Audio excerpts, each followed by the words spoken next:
ربك الكريم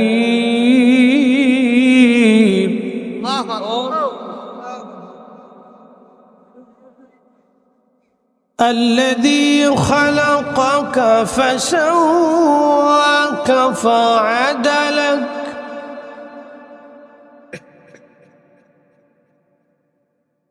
في أي صورة ما شاء ركبك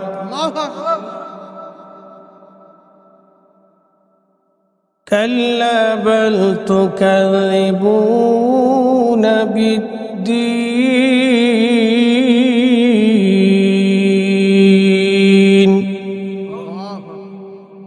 وإن عليكم لحافظين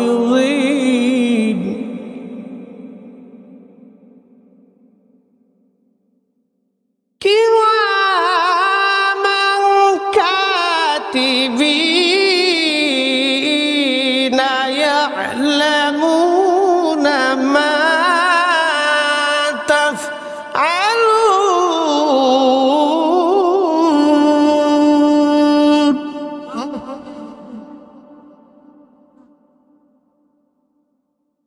صدق الله المولانا العظيم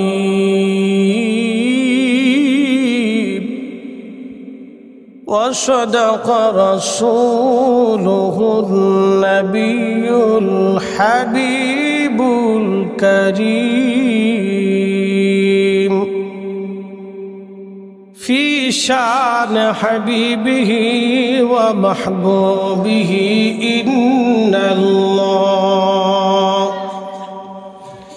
إن الله وملائكته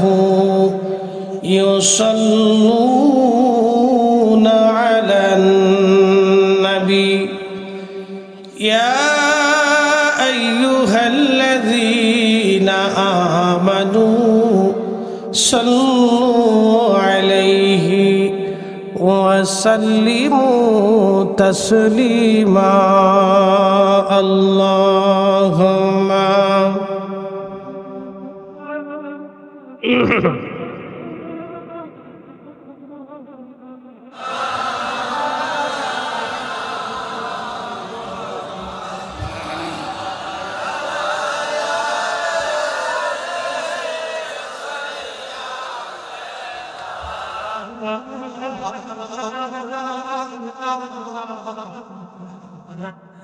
নবীর ইশকে যার দিল ভাই এ ভুবনে কাঁদে না রোজ হাসরে ভাই জান তারা নবীজির দেখা পাবে না আল্লাহুম্মা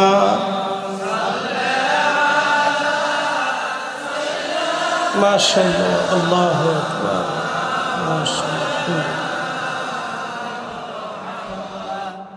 ওয়া আলা আলি সাইয়্যিদিনা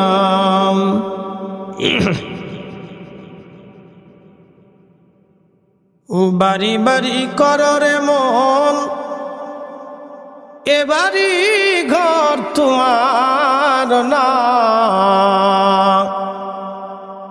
যেই বাড়িতে শুইবারে মন কবর তাহার ঠিকানা আল্লাহুম্মা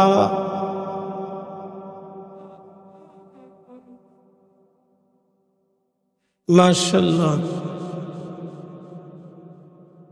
মুহাম্মদ আলা আলি সাইয়্যিদিনা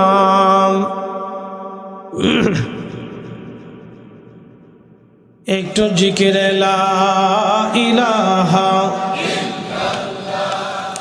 লা ইলাহা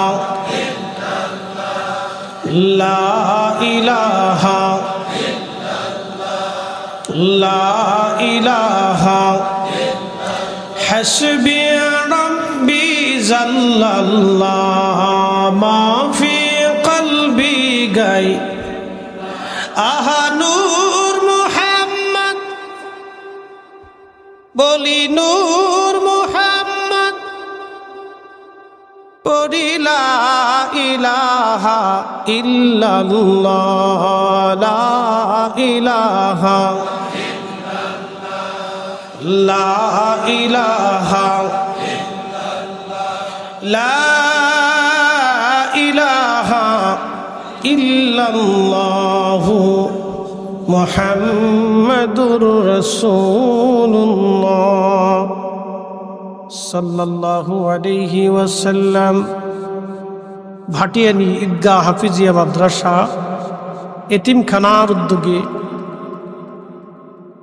হিফজ উত্তীর্ণ ছাত্রদের দস্তারবন্দি উপলক্ষে 16তম বার্ষিক ইসলামী সম্মেলনের সম্মানিত সভাপতি জনাব হযরত মাওলানা মির্জা ফজলুল হক বারিবিক সাহেব, সম্মানিত ধর্মীয় শিক্ষক শ্যামগঞ্জ উচ্চ বিদ্যালয়ের সম্মানিত সহসভাপতি হাফেজ আব্দুল মতিন সাহেব, অত্র মাদ্রাসার প্রাক্তন মুহতামিম মহোদয়, আজকের যিনি প্রধান অতিথি আপনাদের এলাকার কৃতি সন্তান 7 নং মাদারগঞ্জ উপজেলা বিএনপির সম্মানিত যুগ্ম আহ্বায়ক এবং জামালপুর জেলা বিএনপির সম্মানিত সদস্য জনাব মিজানুর রহমান রতন সাহেব, আজকে আমাদের ডানে যিনি উপস্থিত আছেন সম্মানিত উদ্বোধক জনাব মোহাম্মদ সাইফুল ইসলাম সাহেব, সম্মানিত সাধারণ সম্পাদক ভাটিয়ানি ঈদগাহ মাঠ, পৃষ্ঠপোষক ওয়াহিদুজ্জামান বাবলু,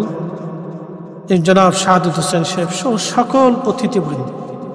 আমার আগে চমৎকার তকরির নাজবুল হোসেন জামালপুরি সাহেব, সম্মানিত সুপারিনটেন্ডেন্ট ভাটিয়ানি ঈদগাহ হাফিজিয়া মাদ্রাসা এবং এতিমখানা, সকল দাওয়াতি উলামা ইকরাম জনাব মুফতি মুখলিসুর রহমান জমিরি সাহেব, মৌলানা জাহিদুল ইসলাম সাহেব সহ সকল আমন্ত্রিত উলামা ইকরাম, এলাকার গণ্যমান্য ব্যক্তিবর্গ, মুরব্বান ইকরাম, কলিজার টুকরো আমার যুবক ভাইরা, পর্দানিশীল আমার সম্মানিতা মা ও বোনেরা, সকলের প্রতি আন্তরিক অভিনন্দন, মুবারকবাদ। শুকরিয়া সে আল্লাহর দরবারে যিনি এই এলাকার বহু মানুষের ভিতর থেকে যাচাই বাছাই করে পছন্দ করে আপনাকে এবং আমাকে আজকের এই বেহেশতের বাগানে আসার এবং বসার তৌফিক সুযোগ আল্লাহ দান করছেন। সেই জন্য আল্লাহর আসমানে আমরা একসাথে শুকরিয়া আদায় করে বলি আলহামদুলিল্লাহ। সবাই কি মাহফিলে বসতে পেরেছে? আমি অনেক মানুষকে চলে যেতে দেখেছি, লটপটি চটপটি বাদাম চানাচুর ভটবটি যার যা কিনার দরকার কিনে চলে গেছে। দুটি কথা শুনে যাবেন, যারা দুনিয়ার সামান্য কেনাকাটা করে চলে গেল তারা কি আখেরাতের কিছু পাইল? ছেলেকে সাময়িক সময়ের জন্য সন্তুষ্ট করল, মেয়েটাকে সাময়িক সময়ের জন্য খুশি করল, নিজের স্ত্রীকে সাময়িক সময়ের জন্য একটু আনন্দিত করল, কিন্তু এই আনন্দটা কি চিরস্থায়ী হবে? আমরা যারা আজ এখানে বসে আছি, আপনারা যারা বসে আছেন, এই আনন্দটা হবে চিরস্থায়ী। কথা বলেন ঠিক কিনা? সেটা আল্লাহ কোরআনে আমাদেরকে এইভাবে শিক্ষা দিয়েছেন, ইয়া আইয়ুহাল্লাযীনা আমানু লা তুলহিকুম আমওয়ালুকুম ওয়ালা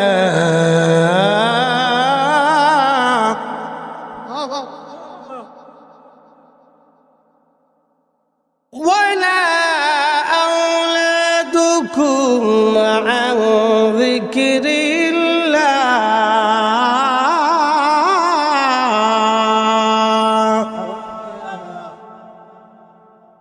আচ্ছা, আপনাদেরকে বলি, এই কোরআন কি আমাদের সবার জন্য না? কোন রাজনৈতিক দলের ভাগাভাগি আছে এখানে? আমরা যারা বিভিন্ন দরবারের মুরিদ আছি, মাসলাকের আছি, কোরআন কি সবার জন্য না? এটার আইন কি সবার জন্য একরকম না, না কোনো তফাৎ আছে? একই রকম। এখানে যাহা বৈধ সব মুসলমানের জন্য বৈধ, কথা ঠিক কিনা? এখানে যেটা অবৈধ সব মুসলমানের জন্য একই রকম অবৈধ। যেটা বলেন ঠিক কিনা? তা আমি কোরআন শরীফ থেকে আপনাদেরকে মূল্যবান কিছু কিছু শোনানোর চেষ্টা করব।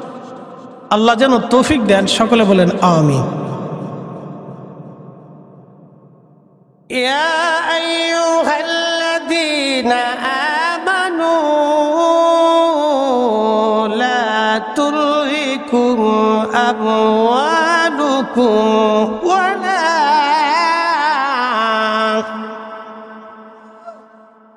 কোরআন শরীফ ভালো লাগে? লাগবে, কারণ এটা কার কালাম? এই কোরআন সম্পর্কে একটা আকীদা আপনাদেরকে শিক্ষা দিই, বিশ্বাস। আকীদা মানে বিশ্বাস।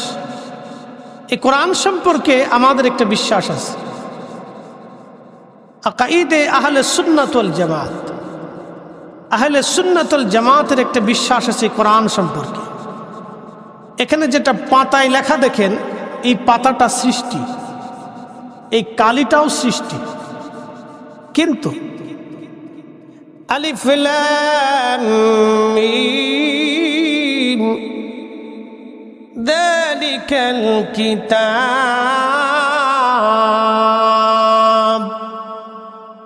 এই কথাগুলি সৃষ্টি না, এই কথা হচ্ছে আল্লাহর কালাম, আল্লাহর বাক্য। একসাথে বলবেন আল্লাহু আকবার। কার বাক্য? আল্লাহ। তাহলে আল্লাহ যিনি স্রষ্টা, তিনার বাক্য কখনো সৃষ্টি হয় না।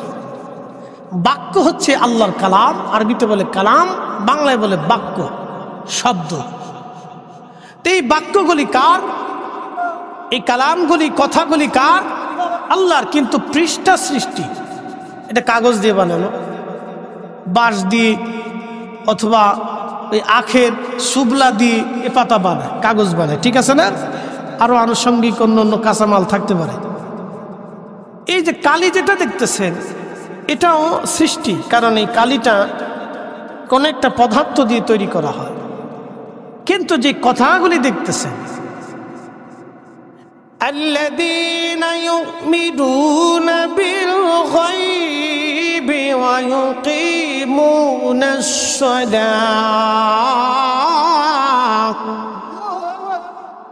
এই যে এখানে আল্লাহ বলছেন আল্লাযীনা ইউমিনুনা বিল গায়ব, সফল কাম করা হবে, পৃথিবীতে সাকসেস করা হবে।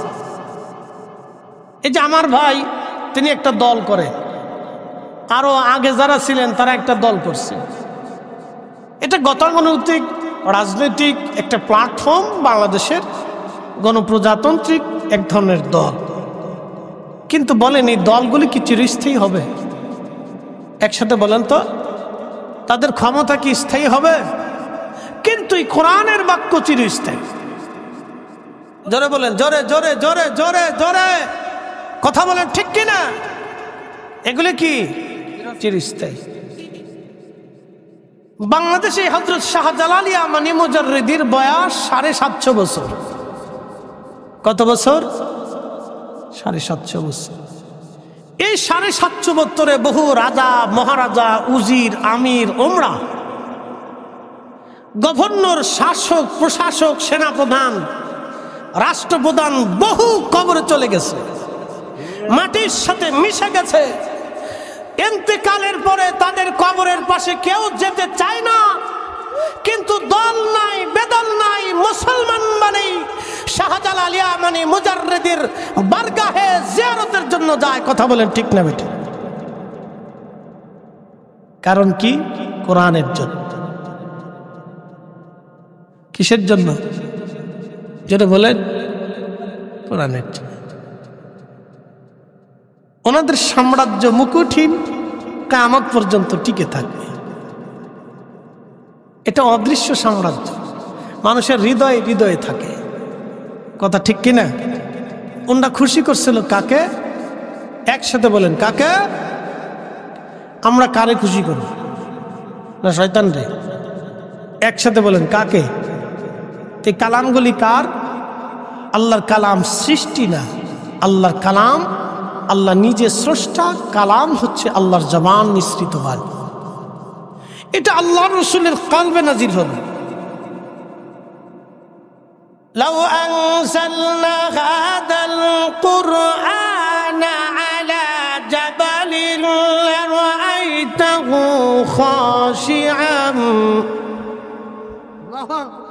খাশিআন মুতাসাদ্দিআন মিন খাশিয়াতিল্লাহ।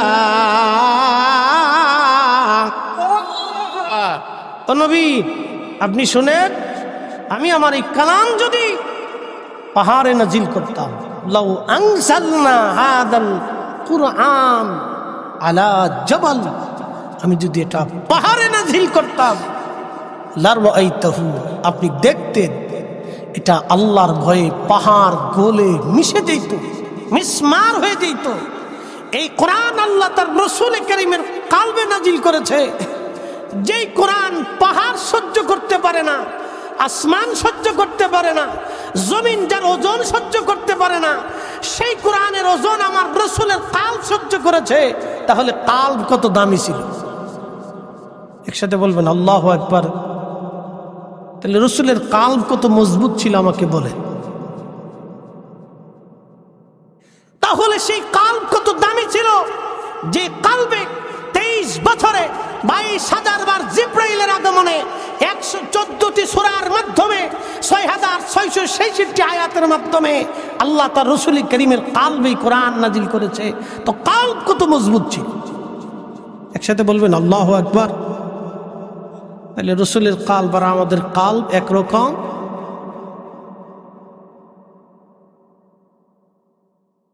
প্রিয় উপস্থিতি,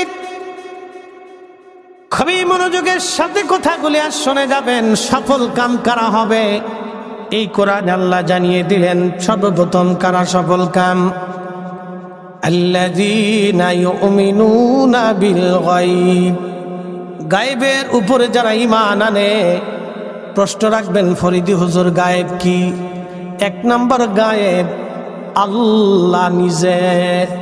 দেখা যায় না, ধরা যায় না, ছোঁয়া যায় না, কিন্তু আল্লাহ আছে, তার বাস্তব প্রমাণ হলো এই লাইট।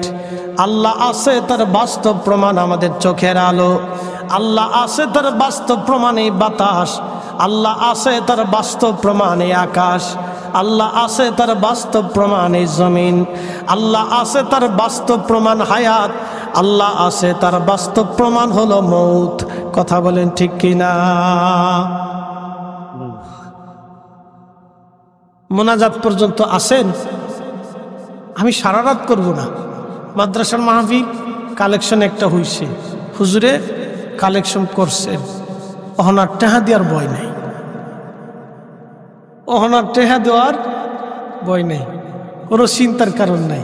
যদ্দূর মন চাবে তদ্দূর শুনবেন, আমি তদ্দূর বইয়ে বইয়ে গাইতে থাকবো। তবে এরকম না যে সারা রাত ব্যাপী হাল ধরছি, একবার মুখতাসারও না, একবার বেশি লম্বাও না, ধৈর্যের চ্যুতি হবে তাও না। একটু স্থিরতার সাথে বুঝেন আল্লাহর কালাম থেকে কারা সফল কাম হবে, এটা আমাদের একটু বুঝার দরকার। কথা বলেন ঠিক কিনা?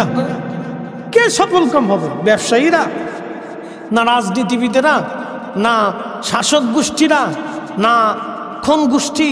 কারা সফল কাম হবে? কোরআন আপনাকে শিখিয়ে দিয়েছে। এই আল্লাহর কালাম থেকে আমরা আজকে একটু বুঝার দরকার আছে। তাহলে আল্লাহ কি দেখা যায়? কথা বলেন, ধরা যায়? কিন্তু আল্লাহ আছে না? কেমন আছে বুঝেই দিয়েছে। আপনার ডানে বামে সামনে পিছনে যে মানুষগুলি বসা আছে, এই মানুষের বাহ্যিক সুরত দেখা যায়, কিন্তু ভিতরে যে আছে তারে দেখা যায়। এই ভিতরের জন্য আল্লাহ কবে পাঠাইছে জানেন? মায়ের রেহেমে 120 দিনের মাথায়। কত দিনে? 120 দিনের মাথায় আল্লাহ আমাকে মায়ের রেহেমের ভিতরে, আমার এই বডির ভিতরে আল্লাহ ফিট করে দিয়ে ফুকিয়ে দিলে।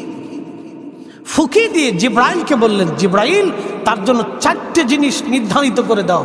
1 নম্বরে হায়াত, 2 নম্বরে দৌলত, 3 নম্বরে ইজ্জত, 4 নম্বরে সে জান্নাতে যাবে নাকি জাহান্নামে যাবে। আহা, এই জন্য যারা জান্নাতি দুনিয়ার থেকে তারা জান্নাতের কাজ করে যায়, কথা কোন ঠিক কিনা? আর যারা জাহান্নামী দুনিয়ার থেকে তারা জাহান্নামের কাজ করে যায়।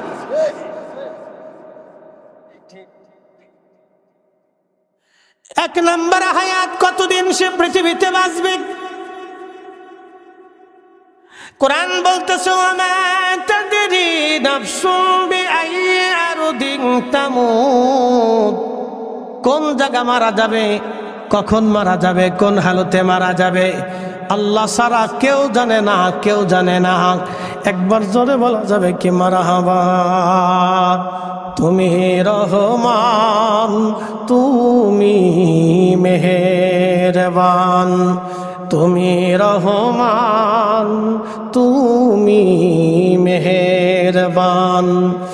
অন্ধ গাহে না শুধু তোমার গুণগান, অন্ধ গাহে না শুধু তোমার গুণগান, বুঝেও বুঝে না তবু শান। তুমি রহমান, তুমি মেহেরবান। আল্লাহ দেখা যায় না, কিন্তু কখন মারা যাবেন রব ছাড়া কেউ জানে না। আজও হতে পারে, কালো হতে পারে, এখনো হতে পারে। যখন আপনাকে নিয়ে যাওয়া হবে তখন ডানে ডাক্তার, বামে ডাক্তার, পিছনে পুলিশ, সামনে পুলিশ, পিছনে পুলিশ, সামনে অমুক সেনাবাহিনী, প্রধান মডেল, মেজর জেনারেল বলেন, পারমাণবিক বিজ্ঞানী বলেন, চিকিৎসায় বিজ্ঞানে নোবেল জয়ী বলেন, মৃত্যুর দুয়ারে সবাই অসহায়। যখন আজরাইল আসবে, কোরআনে আল্লাহ বলতেছেন ফাইন্নাহু মুলাকিকুম, মরণ তার সাথে দেখা দিবে, মৃত্যু তার সাথে দেখা দিবে। আজরাইল এসে যখন আপনাকে ধরবে, আপনার থেকে, আপনার দেহ থেকে আপনাকে যখন ছিনিয়ে নিয়ে যাবে, ঠিক তখন আপনার ডানে বামে সবাই থাকবে। কোন রাস্তা দিয়ে আপনাকে নিয়ে যাওয়া হলো কেউ দেখলো না, কিন্তু নিয়ে যাওয়া হলো সেটা সত্য। যিনি নিলেন মালাকুল মউত তিনিও সত্য, যার হুকুমে নিলেন রব্বুল আলামিন তিনিও সত্য, যেই জগতে নিলেন আলমে বারজাক কবরের জগৎ সেটাও সত্য। কি কথা বলেন ঠিক কিনা? এই কোরআনে 1450 বছর আগে রব্বুল আলামিন আমাদেরকে জানিয়ে দিলেন, কুল, হুজুর আপনি বলে দেন, ইন্নাল মাউতাল্লাযী তাফিরুনা মিনহু ফাইন্নাহু মুলাকিকুম। মানুষেরা মরণ থেকে পালানোর চেষ্টা করে। আমাদের দেশের বড় বড় ধনী ব্যক্তি যারা আছে এবং বড় বড় চোরা যারা আছে, বড় বড় চোর, বড় চোর চিনেন নাই?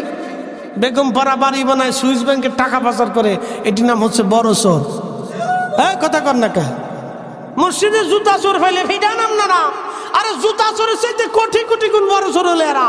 এরা মানুষের রক্ত চুষে খেয়েছে, গরিবের হাত নষ্ট করেছে, ওই ভিখারির টাকা মেরে খেয়েছে, ওরা অন্ধর টাকা মেরে খেয়েছে, ওরা গরিবের কৃষকের সারের টাকা মেরে খেয়েছে, তেলের টাকা মেরে খেয়েছে, ওষুধের টাকা মেরে খেয়েছে, ওরা মানুষের হকের টাকা মেরে খেয়েছে। কথা বলে ঠিক না? এগুলো আমাদের বক্তব্য না, খুব মনোযোগ দেন। চোর আগেও ছিল, এখনো আছে, আগামীতেও হবে, ও আমি ভালো করেই জানি, ওটা ভালো করেই জানি। স্বাধীনতার আগেও চোর ছিল, স্বাধীনতার পরেও চোর হয়েছে, এখন এই 5 তারিখের পরে আবারও সামনেও দেখবো যে আর এক চোর বেরিয়ে গেছে। চোরের অভাব পড়ছে নাকি দেশে?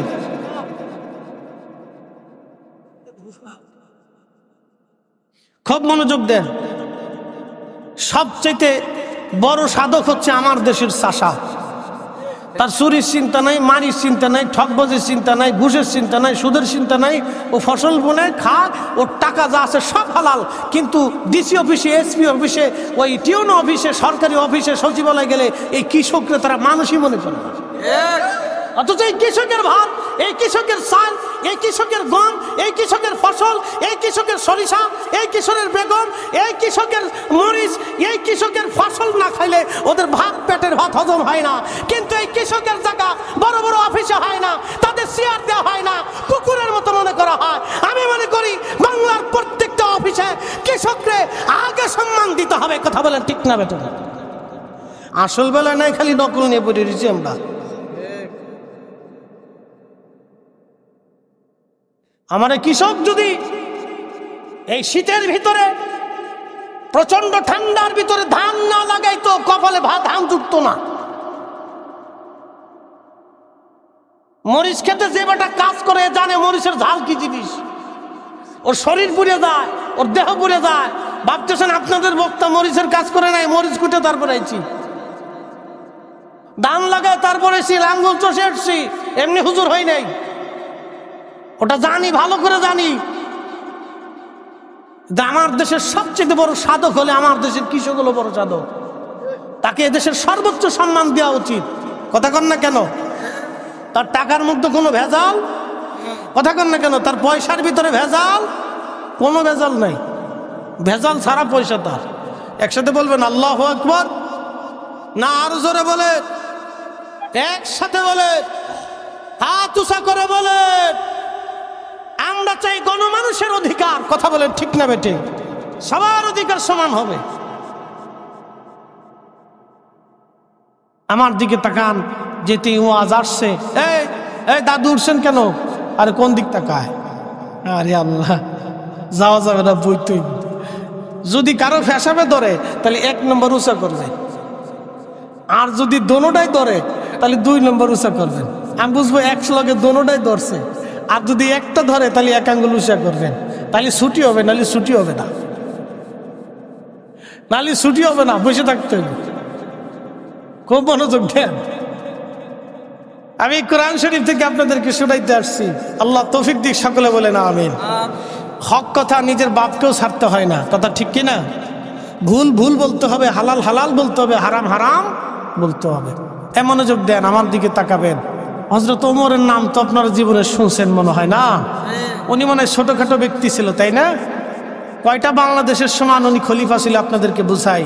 ইরান, ইরাক, এরপরে ইয়ামান, ওমান, সৌদি আরব, সিরিয়া, কুয়েত, কাতার, বাহরাইন, দুবাই, জর্দান, ফিলিস্তিন, এরপরে মিশর, এরকম তিউনিশিয়া, লেবানন, লিবিয়া, এইরকম দিয়ে উনি প্রায় অর্ধ পৃথিবী, পুরা আরব বিশ্বে এবং আফ্রিকার এক অংশ সহ সুদান পর্যন্ত, ওদিকে মরক্কো পর্যন্ত বিরাট পৃথিবীর খলিফা ছিলেন। একসাথে বলা যাবে আল্লাহু আকবার। ওনার সিংহাসন কয়টাকে দিয়ে বানানো ছিল? এরকম একটা চেয়ারও বরাদ্দ হয়নি। আপনারা তো আমাদের চেয়ারে বসেছেন, ওনার এরকম চেয়ারও বরাদ্দ হয় নাই। মসজিদে নববীর বারান্দাতে ধুলার তক্তে বসে পৃথিবী শাসন করেছিলেন তিনি। একদিন তিনি রাত্রিবেলা ঘুরতে ঘুরতে ঘুরতে ঘুরতে ঘুরতে ঘুরতে ঘুরতে ঘুরতে দেখতেছে এই সারা মরুভূমির মরুদ্যানের ভিতরে এক জায়গা মিটমিট করে আলো জ্বলতেছে। হযরত ওমর রাতের আধারে ঘুরে ঘুরে ঘুরে ঘুরে মানুষের খোঁজ খবর নিতেন, কে খায় কে খায় না, কে ঘুমায় কে ঘুমায় না। রাত্রিবেলা ঘুরতে ঘুরতে হযরত ওমর যখন চলে গেলেন, চলে যাওয়ার পরে বাড়ির পাশে তাঁবুর পাশে সে চুপচাপ দাঁড়িয়ে গেলেন গোলাম আসলামকে নিয়ে। এত বড় মুসলিম মিল্লাতের খলিফা, কোনো সেনাবাহিনী নাই, র্যাব নাই, পুলিশ নাই, গোয়েন্দা নাই, ডিএসএফ নাই, ডিজিএফ নাই, আর কি ঘোড়ার ডিম, আগর ডিম, বাগর ডিম, এগুলো কিচ্ছু নাই। শুধু নিজে একা গোলাম সাথে করে রওনা হয়েছেন। একবার জোরে বলা যাবে কি মারহাবা।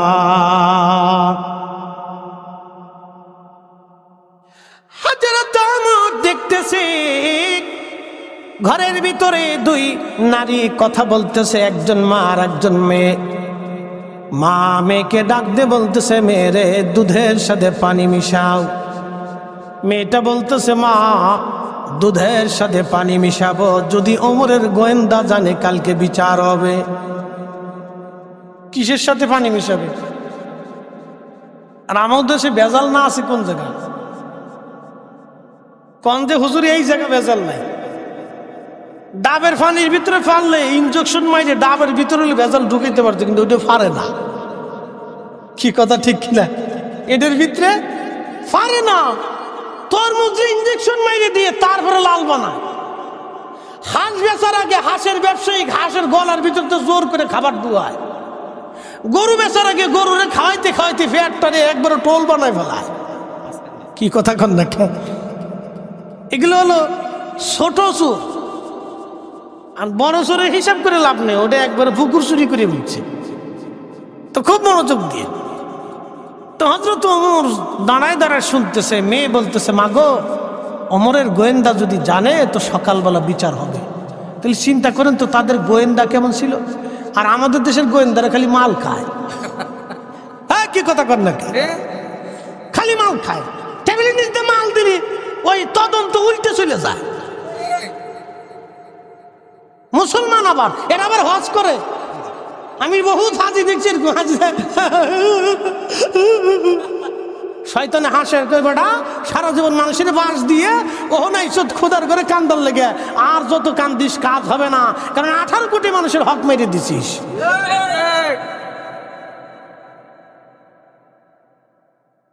প্রিয় মুসলমান, মাদারগঞ্জবাসী আল্লাহ নবীর সাহাবী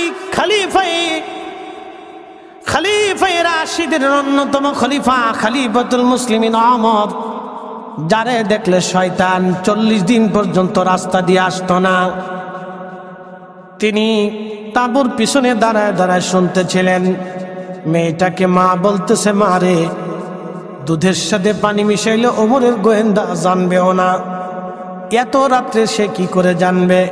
কিন্তু হযরত ওমর পিছনে দাঁড়ানো আছেন। মেয়েটা ডেকে বলতেছে, মা, হযরত ওমরের গোয়েন্দা যদি নাও জানে রে মা, আমার রব্বুল আলামিন তিনি স্বয়ং জানতেছেন। মারে, আল্লাহর চোখ ফাঁকি দেওয়ার সুযোগ আমারে নাই। তুমি যতই বলো দুধের সাথে পানি মিশাবো না। এ কথা বললে কি হবে? মহিলারা ওয়াজ শুনতেছে, আর আমার দেশের বেডিরা ফুসকা চটপটির পাগল। স্টার জলসার জি বাংলার পাগল। স্বামী বিদেশ থাকলে তোর কথাই নাই, মার্কেট একবারে ক্লিয়ার। কি কথা কর না কা? এরকম একটা মেয়ে কোটির মধ্যে খুঁজে পাওয়া বিরাট বড় কষ্ট। হযরত ওমর তাঁবুর পিছনে দাঁড়ানো। মেয়েটা বলতেছে, মা, আল্লাহ চোখ তো ফাঁকি দেওয়ার সুযোগ নাই রে মা, আমি দুধের সাথে পানি মিশাবো না। হযরত ওমর পিছনে দাঁড়িয়ে দাঁড়িয়ে শুনতেছিলেন, কোনো কথা বলছেন না। তখন মা বলল, ঠিক আছে রে মেয়ে, তাহলে দুধের সাথে আর পানি মিশায়ও না। আল্লাহর ভয় যখন আসছে তখন আর দুধের সাথে মেয়েটা পানি মিশাই নাই। হযরত ওমর গোলাম আসলামকে বলেন, গোলাম রে, এই বাড়িটা চিহ্নিত করে রাখো, ফজরের নামাজের পরে আমাদের গোয়েন্দা পাঠানো লাগবে।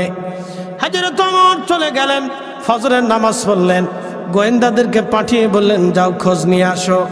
গোয়েন্দারা খোঁজ নিলেন, ওই মেয়ের বাবা মারা গেছে, তাদের দুঃখের সংসার, দুধ কোন রকম বিক্রি করে তারা সংসার চালায়। হযরত ওমর খোঁজ খবর পাওয়ার পরে তার সন্তানদেরকে ডেকে বললেন, ছেলেরা কে বিয়ে করবা বলো। বড় ছেলে আব্দুল্লাহ ইবনে ওমর বলেন, আব্বা জান, আমার স্ত্রী আছে, আমার আর কোনো বিবাহের প্রয়োজন নাই। মেজর ছেলেকে বললেন, বেটা তুমি কে বিয়ে করবা? বলেন, আব্বা জান, আপনি যদি ইচ্ছা করেন আমাকে বিয়ে দিতে পারেন, তবে বেটারে আমি একটা মেয়ে পছন্দ করেছি, দুধ বিক্রি করনেওয়ালা আর মেয়ে, খুবই হতদরিদ্র গরিব, কিন্তু বেটারে অনেক বড় আমানতদার, রাতের আধারেও ক্ষুধার ভয়ে যে দুধের সাথে পানি মিশায় না, এমন বেটার বউ তোই আমার দরকার। একবার জোরে বলা যাবে কি আল্লাহু আকবার? আর আমরা বেটার বউ তালাশ করি যেই বেটি বেশি টিকটক করে। কথা কর পরে এসে দোয়া করেন। কান্দেন কেন মুরব্বী, কি হয়েছে? বেটার বউ খাইতে দেয় না।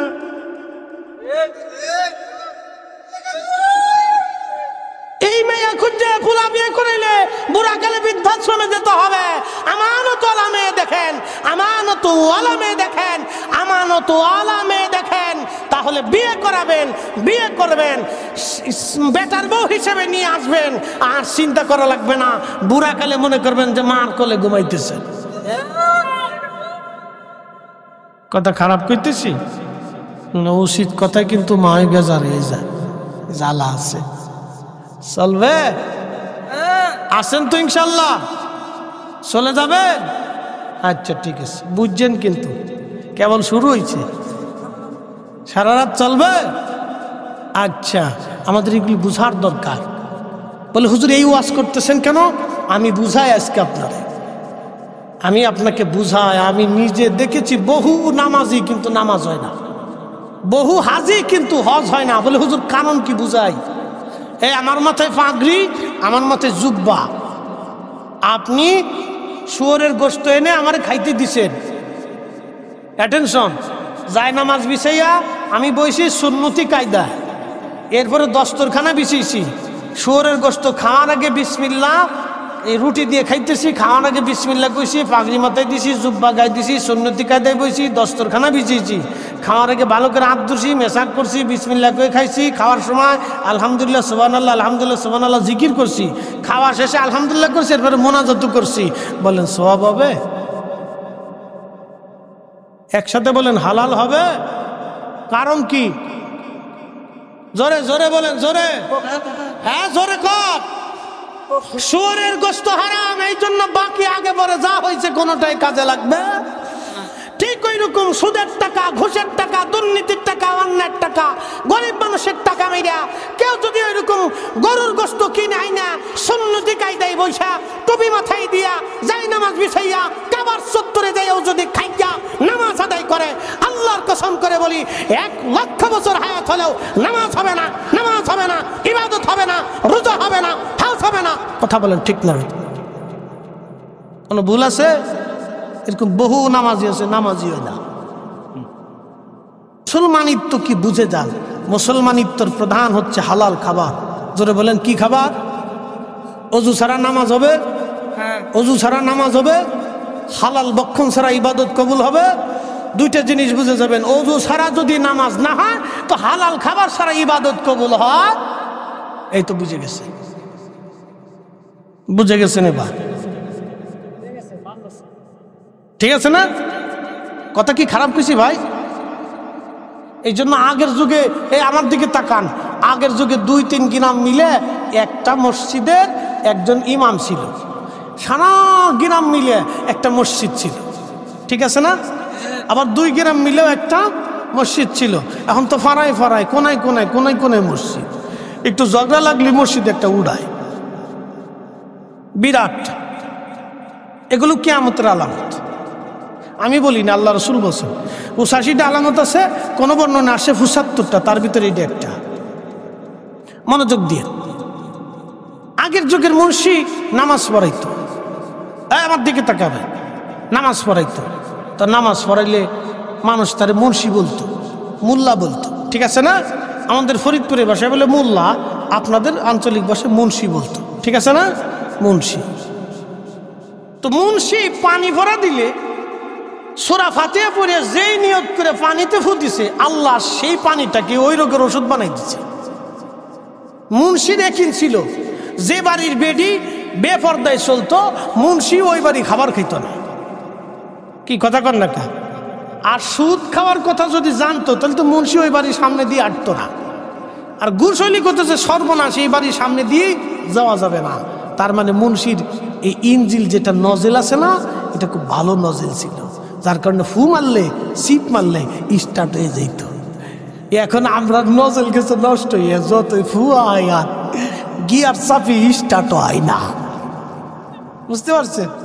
নজেল নষ্ট হয়ে গেছে, নজেল নষ্ট হয়ে গেছে। নজেল এই বাংলাদেশে আলেম আছে 7 লাখ, দল আছে 30টি। দল কয়টা? 30টি। আলেম আছে 7 লাখ, দল হয়েছে 30টি। 30 দলের 30 মাসে একটা আরেকটারে গুতায়, একটা আরেকটারে গুতায়, এটা হেতারে গুতায়। কিন্তু শাহজালাল রহমতুল্লাহ আলাইহি এক দল, 360 জনের এক মত, এক পথ, এক আকীদা, এক কথা, এক বিশ্বাস, একদিকে মুখ, একদিকে মার্চ। যার কারণে অল্প সংখ্যক লোক নিয়ে হলেও বাংলার জমিনে কালেমার পতাকা উড়িয়ে দিয়েছিল। কথা বলেন ঠিক না বেটা? আমরা দল হয়েছি 30টে, মানুষ হলো 60 জন, যার কারণে কোনোটাই হয় না। প্রিয় উপস্থিতি আমার, খুব মনোযোগ দিয়ে কথাগুলি শুনে যাবেন। আজ হাজেরা ওমর ছেলেকে বললেন, বেটারে বিয়ে করবানি, গরিবের মেয়ে। ছেলে বললেন, আব্বা জান আপনার পছন্দ, আমাকে বিয়ে দিয়ে দেন। ওই ছেলেটার সঙ্গে মেয়ের বিবাহ হয়ে গেল। ওই মেয়ের গর্ভে আল্লাহ আর একটা মেয়ে সন্তান দিলেন। সেই মেয়ের গর্ভে আল্লাহ আর একটা মেয়ে সন্তান দিলেন। সেই মেয়ের গর্ভে আল্লাহ রাব্বুল আলামিন একটা ছেলে সন্তান দিলেন। এই ছেলে সন্তানটাই হলো মুসলমানদের দ্বিতীয় ওমর, ওমর ইবনে আব্দুল আজিজ রাদিয়াল্লাহু আনহু। একবার জোরে বলা যাবে কি আল্লাহু আকবার। রক্ত কথা বলে, জোরে বলেন কি কথা বলে? রক্ত কথা বলে, কথা বলে। এই জন্য আত্মীয়তা, বন্ধুত্ব, সম্পর্ক হিসাব কষে করবেন। খালি মোর চিন্তা করেন যে শ্বশুর বাড়ি মাল কেমন আছে, ওইটা মরার পরে কি পরিমাণে পাবো, এই দান্দা আগে করে। বাপে জিগে কি পরিমাণ আছে রে, কি করে তোর শ্বশুরে আছে কি, জমি জমা কেমন, ব্যবসা বাণিজ্য কেমন, টিয়া পয়সা কেমন, বাপে জিগে মানে শ্বশুর মরার পরে তুই কেমন ভাবি, চিন্তা কর আগে। ও বাপে আগে কয় না যে মেয়েটা কেমন, দেখ চরিত্রবান আছে কিনা, এটা কর্তা খুশিতা করে কিনা, নামাজ কালাম ঠিক আছে কিনা, আমানতদারিতে আছে কিনা, না এই প্যাপু প্যাপু ভব ভব বাঁশি বাজায় পারা কোনটা।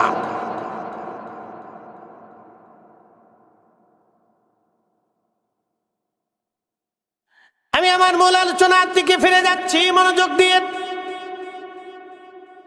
গায়েবের প্রতি বিশ্বাস আনতে হবে আমাদের।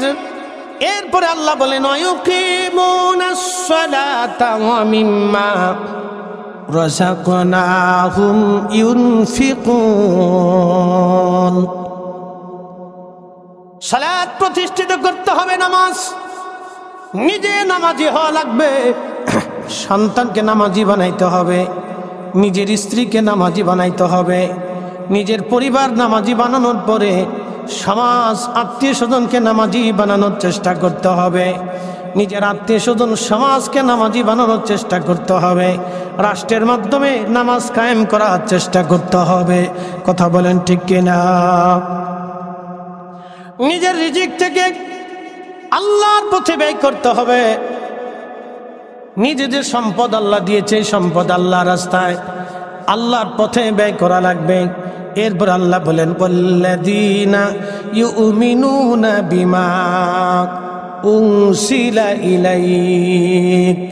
ও নবী আমার, আপনার উপরে যে আনিত বিধান কোরআন শরীফ নাজিল হয়েছে, এই কোরআনের প্রতি তাদের পরিপূর্ণ ইয়াকিন, বিশ্বাস তাদের আনতে হবে। আপনি নবী যা বলেছেন তা বিনা বাক্যে বিনা শর্তে মেনে নিতে হবে। একবার জোরে বলা যাবে কি মারহাবা। এখন এখানে এসে আপনাদেরকে প্রশ্ন করব, জবাব দিয়ে যাবেন।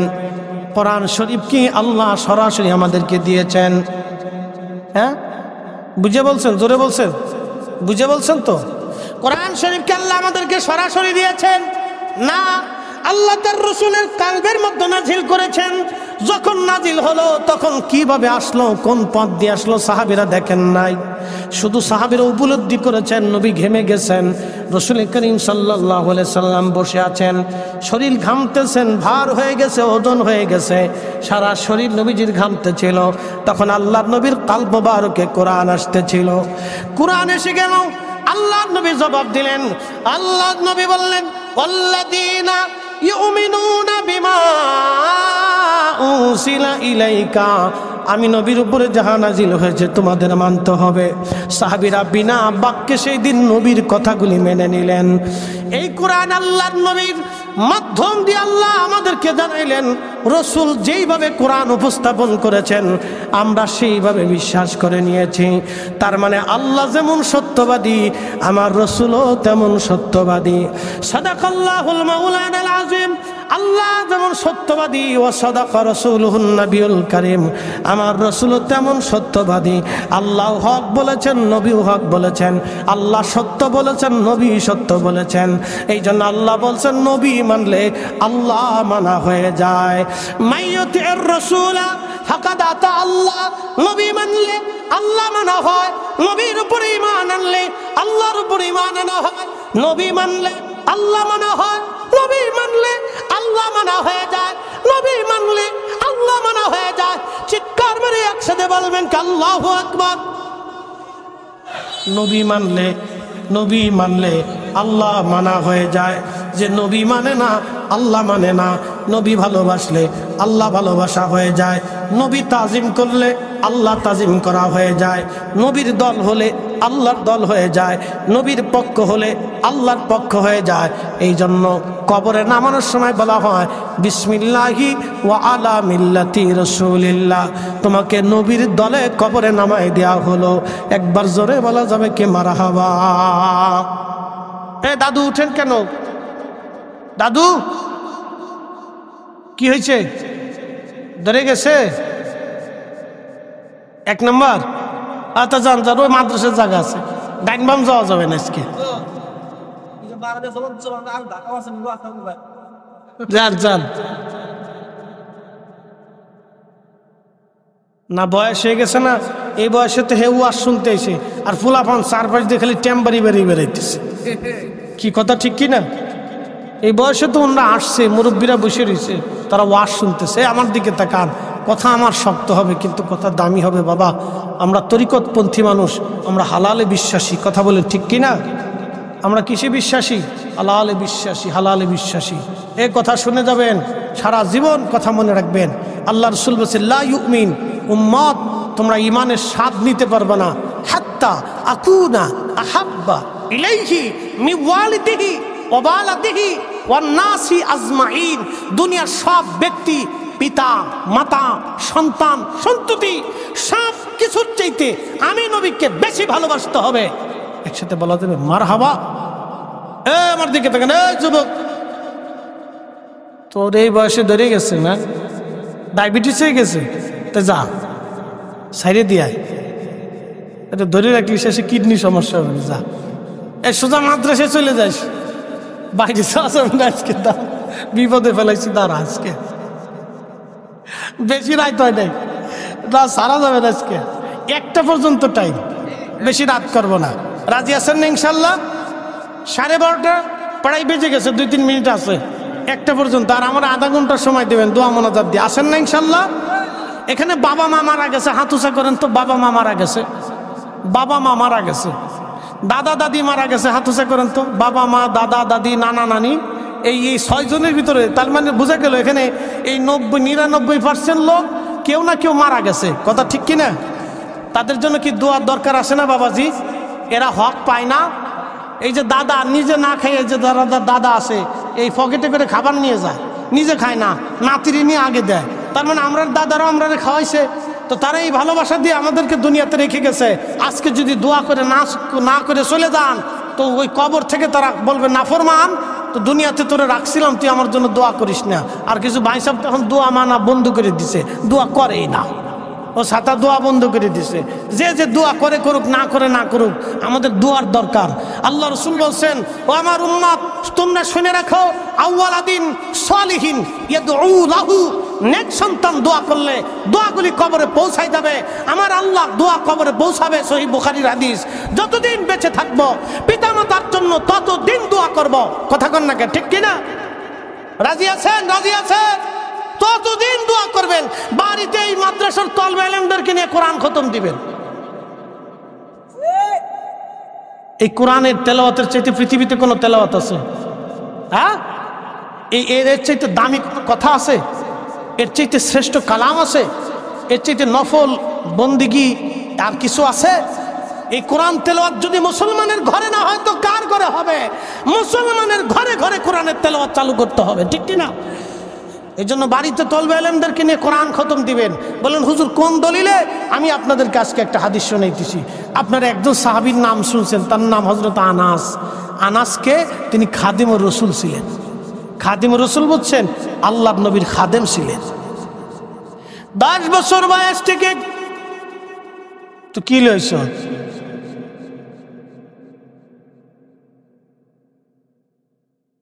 খা বাবা খা, ভাগযোগ করে খাইস, মারামারি করিস না। ওদের এই বয়সে আমরা এই সামনে বসে বসে ওয়াজ শুনতাম, আমার মনে আছে। দেখেন এই ছোট্ট ছোট বাচ্চাগুলি ওরা কোরআন মুখস্থ করে। আপনি জানেন এই কোরআন শরীফ সিনাত জমা করতে কত কষ্ট হয়। ওরা রাত 3টের সময় উঠে, 4টের সময় উঠে। আপনি যখন ঘুমান তখন ওরা উঠে কোরআন শরীফ হাতে নিয়ে তেলাওয়াত করতে থাকে।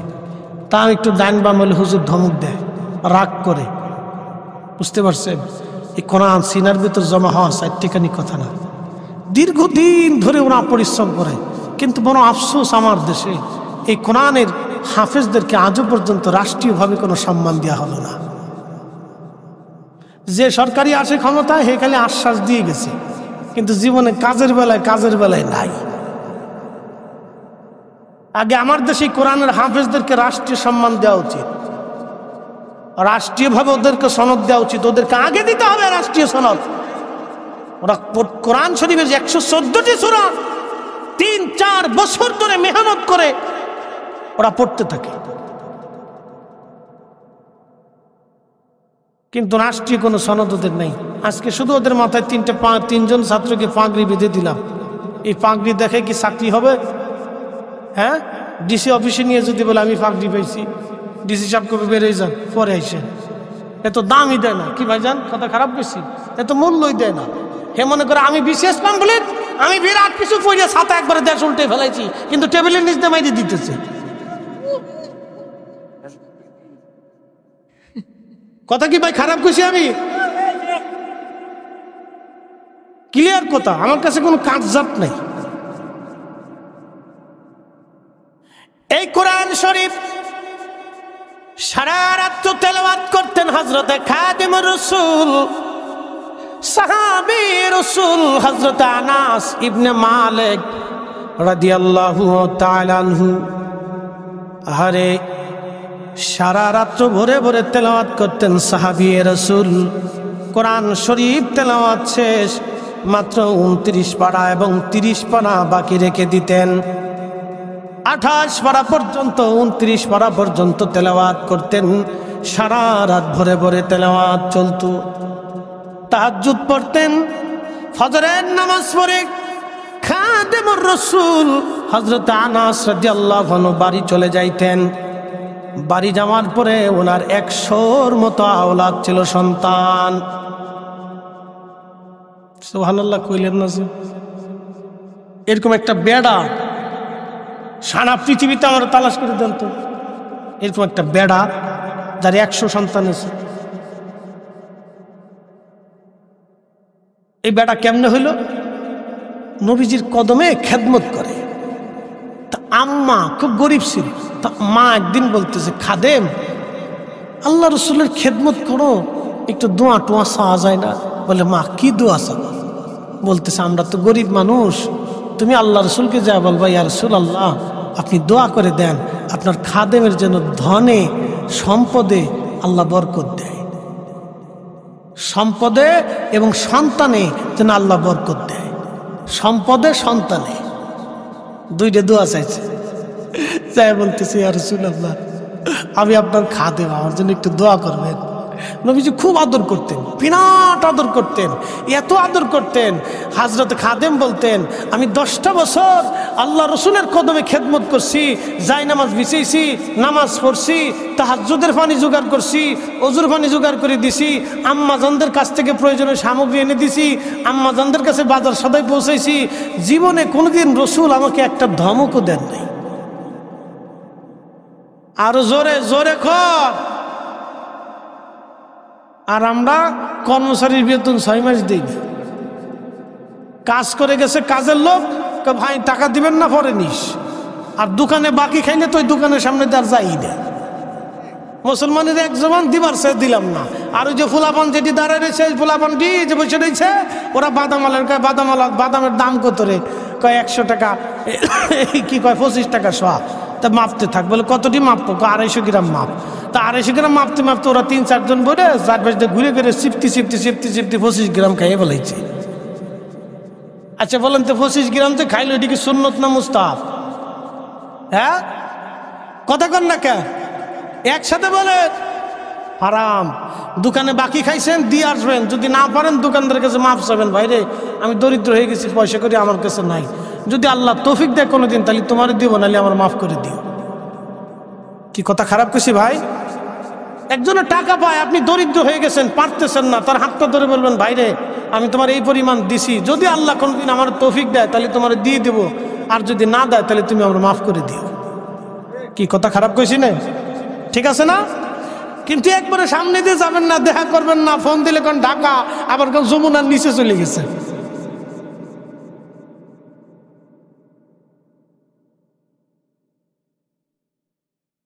প্রিয় উপস্থিতি আমার, খাদেম রাসূল বলতেছেন, আমি রাসূলের দরবারে বললাম, হুজুর দোয়া করে দেন। আল্লাহর নবী বললেন, কি দোয়া করব বলো? হুজুর সন্তানে এবং সম্পদে যেন আল্লাহ বরকত দেয়। সাথে সাথে নবী হাত বাড়েন, আল্লাহ আমার খাদেম দোয়া চায়, আমার খাদেম রে সন্তানে সম্পদে বরকত দিয়ে দাও। আল্লাহ দিলেন, এমন দিও দিলেন, সবার খেজুর বাগানে খেজুর ধরতো একবার, আর ওনার খেজুর বাগানে খেজুর ধরতো দুইবার। সবার একটা উটের বাচ্চা হলে ওনার দুইটা উটের বাচ্চা হতো, ছাগলের বাচ্চা দুইটা হলে ওনার হইতো 4টা। একবার জোরে বলা যাবে কি মারহাবা। ধনী হতে হতে হাজার হাজার কোটি টাকার মালিক হয়ে গেলেন। আল্লাহ সন্তান দিতে দিতে দিতে দিতে 100 নতো দিলেন। জোরে জোরে জোরে জোরে জোরে নবীর দুয়ার পাওয়ার আসেনি, কিন্তু সেই রসুলের বাড়ি খাবার থাকতো না। এন রসুলকে গরিব বলা যাবে? গরিব ছিলেন না, কিন্তু গরিবত্ব বরণ করতেন। উনি দুজাহানের সাইয়্যিদ ছিলেন, কুল কায়নাতের রহমত ছিলেন। উনি কঠিন মেহশরের মাকামে মাহমুদ ওয়ালা হবেন, যেই দিন পৃথিবীর রাজ্যাধিপতি সম্রাট, পৃথিবীর বড় বড় শক্তির সাম্রাজ্যের অধিপতিরা, বড় বড় মুকাররাবিন ফেরেশতারা, বড় বড় আউলিয়া আত্মীয়রা পর্যন্ত সেজদার মধ্যে বড় থরথর করে কাঁপবে। সেই দিন আমার রাসূলকে আল্লাহ মাকামে মাহমুদের অধিপতি বানাইয়া আরশে মুআল্লা ডান পাশে আমার রাসূলকে আল্লাহ রাব্বুল আলামিন বসাই দিয়া মহা ইজ্জতের চাদর পরিয়ে দিবে। একসাথে বলা যাবে আল্লাহু আকবার। আমরা সেই নবীর উম্মত, মসজিদে জুতা চুরি করি, এই কথা কর না কেন? সেই নবীর উম্মত আমরা, সেই নবীর উম্মত যিনি হাশরের ময়দানে তামাম মাখলুক আল্লাহর সামনে সিজদায় পড়ে মাথা নত করে থরথর করে কাঁপতে থাকবে, আর আল্লাহ তার রাসূলকে আল্লাহর আরশে মুআল্লার ডানে মহা ইজ্জতের চাদর পরিধান করাইয়া আল্লাহ তাকে মাকামে মাহমুদে সর্বোচ্চ সম্মানের স্থানে অধিষ্ঠিত করবেন। সেটা বলা যাবে সুবহানাল্লাহ। কাজী নজরুল এই জন্য কত চমৎকার বলেছিলেন, শ্রেষ্ঠ নবী দিলাম রে তরিয়ে নিতে রোজ হাসরে, পথ না ভুলি তাই তো দিলে পাক কুরআনের বাণী, খোদা তোমার মেহেরবানি। সুন্দর ফুল সুন্দর ফল মিঠা নদীর পানি, খোদা তোমার মেহেরবানি। খাদেমুর রাসূল কোরআন শরীফের বাকি পাড়াগুলি তেলাওয়াত রেখে দিয়ে ফজরের নামাজ পড়ে বাড়ি চলে যাইতেন। 100 যদি সন্তান হয়, বুঝেন তো বাকি আওলাদ নাতি পুতি দিয়ে আরো কয়েকশো হবে। সব ডেকে ডেকে ওনার বাসভবনে সবাইকে নিয়ে বসে যাইতেন। বসে যাইয়া খাদেমুর রাসূল বাকি কোরআন শরীফের বাকি পাড়াগুলি তেলাওয়াত করতেন। নাতিপুতি সন্তান বৌমা বেটার বউ সবাইকে বসাইয়া তিনি মহিলাদেরকে আলাদা বসাইয়া, পর্দার আড়ালে বসাইয়া, পুরুষদেরকে এক পাশে বসাইয়া উনি বাকি কোরআন তেলাওয়াত করে, কোরআন তেলাওয়াতের পরে সবাইকে নিয়ে জামাতের সাথে একসাথে দোয়া করতেন। একবার জোরে বলা যাবে কি আল্লাহু আকবার। একা একা না, জমাতে। জোরে বলেন, না না জোরে বলেন। একা একা না জমাতে? নামাজ কি একা একা না জমাতে? আজকের মাহফিল কি একা একা না জমাতে? জিকিরের মাহফিল একা একা না জমাতে? মুসলমানের জমাতবদ্ধ কাজ আল্লাহর পছন্দ। নামাজ জমাতে হলো, জিকির জমাতে হলো, এই মাহফিল জমাতে হলো, খালি দোয়া জমাতে করতে গেলেই বেদাত। এই কথা কর না কা? এই মতবাদ শয়তানের মতবাদ, ইবলিসের মতবাদ। জামাতের সাথে মুসলমানের দোয়া চলবে। যেই মুসলমান জামাতে দোয়া করে, এই দোয়া আল্লাহর দরবারে কবুল হয়ে যায়। আল্লামা ইমাম নুরউদ্দিন হাইসেমি মাজমু জাবায়েদের ভিতরে তাবরানী মুআজ্জামুল কবির থেকে বিশুদ্ধ সনদে হাদিস আনছেন, আল্লাহ রাসূল বলেছেন, উম্মত জামাতের সাথে যখন দোয়া হয়, একজনে দোয়া করে, বাকিরা আমিন আমিন বলে, আল্লাহর কাছে লজ্জা করে, শরম করে যে ওই হাতগুলি আমি কি করে ফেরত দিয়ে দিই। জমাতে দোয়া করলে কবুল হয় কি হয় না? জমাতে দোয়া হবে। কথা কর না কেন? জমাতে দোয়া হবে, জমাতে দোয়া করবে। আজারে বাজারে ফতোয়া খায়, এমনি মুসলমান দোয়া করবার চাই না। তারপরে ফতোয়া দিলে মুসলমানের দোয়া বইতই না। সুযোগ পেয়ে গেছি, যাই গিয়া আসসালামু আলাইকুম। খালি কঠিন। আমি এই বছর নিজে দেখেছি কাবা শরীফে, আমি হজে, আস্তাগফিরুল্লাহ, আমি ছবি তুলে আনছি, ভিডিও করে আনছি, আমার মোবাইলে আছে। কাবা শরীফে মুসলমান জুতা পাই দিয়ে তাওয়াফ করতেছে। আমার গা শিহরে উঠছে, সর্বনাশ। এই মুতাফের ভিতরে 307 জন রসুলের মাজার, এই কাবার দরজার সামনে ইসমাইল আলাইহিস সালামের মাজার।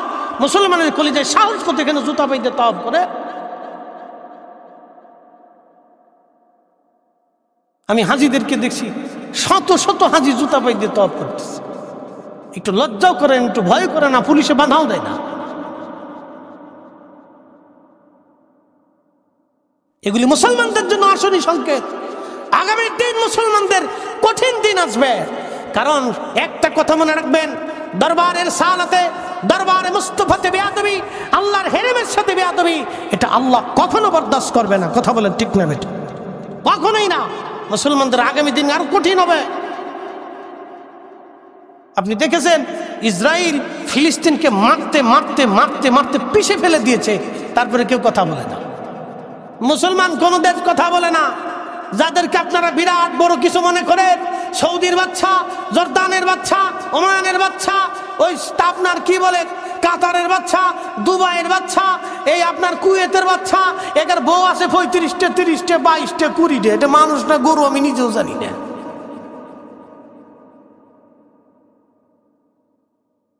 খালি শুধু বিয়ে করে, শুধু বিয়ে করে। যত টাকা যান তত বউ তার। ফিলিস্তিনের মতো একটা ছোট্ট দেশ মুসলমান মারতে মারতে মারতে মারতে পিছিয়ে ফেলেছে। এত বড় জুলুম পৃথিবীতে কোথাও হয় না। এত বড় নৃশংস হত্যা পৃথিবীতে কোথাও হয় না। এত বড় জুলুম পৃথিবীতে আর কোথাও নাই। আরে আরব বিশ্ব যদি একসাথে বলে আজকে থেকে আমরা ইসরায়েলকে তেল দেওয়া বন্ধ করে দিলাম, আমেরিকা তুমি যদি ফিলিস্তিনিদেরকে স্বাধীন না বানাও তাহলে আমরা তেল বন্ধ করে দেব, আল্লাহর কসম 24 ঘন্টার ভিতরে ফিলিস্তিন স্বাধীন হয়ে যাবে।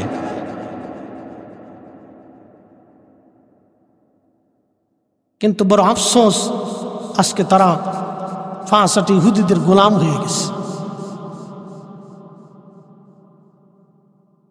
আহা, ফিলিস্তিনিদের করুণ কান্না দেখলে আপনার শরীর শিহরে উঠবে। তাদের জমিনে, ফিলিস্তিনের গাজার এমন কোনো জমিন নাই যেখানে ফিলিস্তিনের রক্ত না ঝরেছে। ওখানে 70,000 নবীদের বসবাস ছিল। একসাথে বলা যাবে না আল্লাহু আকবার। 70,000 নবীদের বসবাস। সাইয়েদনা আমাদের মিল্লাতের বাবা ইব্রাহিম আলাইহিস সালাম ওখানে ঘুমিয়েছেন। সেই জমিন আজ মুসলমানের রক্তে রঞ্জিত হচ্ছে। আপনার গা শিহরে উঠবে। আমার ফিলিস্তিনের মায়ের বোনদেরকে ধরে নিয়ে যেইভাবে তারা দর্শন করে গণহারে, এটা শুনলে আপনার শরীর শিহরে উঠবে, রক্ত গরম হয়ে যাবে। এটা অসহ্য, এটা সহ্য করার মতো না, এটা ভাষায় প্রকাশ করার মতো না। আপনার সহ্য হবে না। যেই নারীগুলি বোরকা ছাড়ে না, মা শহীদ হয়, মেয়ে শহীদ হয়, সন্তান শহীদ হয়, স্বামী শহীদ হয়, ভাই শহীদ হয়, যে মেয়েগুলি নিজেরা শহীদ হয় কিন্তু বোরকা ছাড়ে না, সেই নারী রাজদর্শিত হচ্ছে, সেই নারীদের কাছে জুলুম করা হচ্ছে। মুসলিম বিবেক অন্ধ হয়ে চোখ বুজে বসে রয়েছে, আরব বিশ্বাস চোখ বুজে বসে রয়েছে।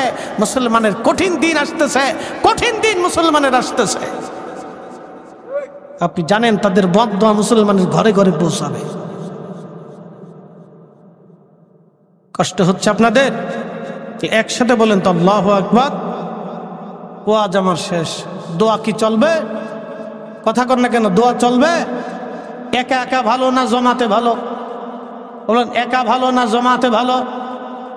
হযরতে খাদিম রাসূল জমাতের সাথে দোয়া করে সন্তানদেরকে বলতেন, সন্তানরা রে, আমি আমার মাসুক নবীর জবান থেকে শুনেছি আল্লাহর নবী বলেছেন কোরআন শরীফ খতম দেওয়ার পরে যেই দোয়া হয় এই দোয়াটা আল্লাহর দরবারে সাথে সাথে কবুল হয়ে যায়। একবার জোরে বলা যাবে কি মারহাবা? এই জন্য বাড়িতে কোরআন খতম দিবেন, মিলাদ শরীফ পড়াইয়া দোয়া করাবেন। বলেন হুজুর এটা আবার কি? যদিও নাম মিলাদ, কিন্তু বলে দিয়ে যাই এখানে কোরআন তেলাওয়াত হবে, 2 নম্বরে আল্লাহর জিকির হবে, 3 নম্বরে আল্লাহর নবীর দুরুদ ও সালাম হবে, 4 নম্বর দোয়া হবে, 5 নম্বর সামর্থ্য অনুযায়ী আপনাকে মেহমানদারি করা হবে। এটার নাম সংক্ষিপ্ত, যদিও নাম মিলাদ হয়, কিন্তু এটা হালা হিলাকুজ জিকির, জিকিরের মজলিস, রিয়াজুল জান্নাহ, বেহেশতের বাগান। কথা বলেন ঠিক কিনা? কিসের বাগান? বেহেশতের বাগান। 1 নম্বরে কোরআন তেলাওয়াত, যারা বলে 1 নম্বরে কোরআন তেলাওয়াত, 2 নম্বরে আল্লাহর জিকির, 3 নম্বরে রাসূল করিমের দুরূদ, 4র্থ নম্বর দুরূদ ও সালাম, 4র্থ নম্বরে দোয়া। এরপরে হবে আপনার জন্য মেহমানদারি। আল্লাহর নবী বললেন সহিহ বুখারীতে, প্রিয় নবী বললেন আমার উম্মত তোমার যদি সামর্থ্য থাকে একটা খেজুর খাওয়াইয়া হলো তুমি জাহান্নাম থেকে বাঁচার চেষ্টা করো, একটা খেজুর খাওয়া হলো জাহান্নাম থেকে বাঁচার চেষ্টা করো। আমার দেশের অনেক ভাইরা মেহমানদারি হিসেবে আপনাকে জিলাপি দিবে বা বাতাসা দিবে। আগে বাতাসা ছিল, এখন সেটা নাই, জিলাপি হয়েছে অথবা মিষ্টি হয়েছে। যার যার সামর্থ্য অনুযায়ী সে আপনাকে মেহমানদারি করায়। কারণ আমার দেশে জিলাপি সহজলভ্য, আরবে খেজুর সহজলভ্য। নবী বললেন ও মুহাম্মদ তুমি একটা খেজুরের দানা দিয়ে হলো তোমার ভাইকে খাওয়াইয়া হলো জাহান্নাম থেকে বাঁচার চেষ্টা করো।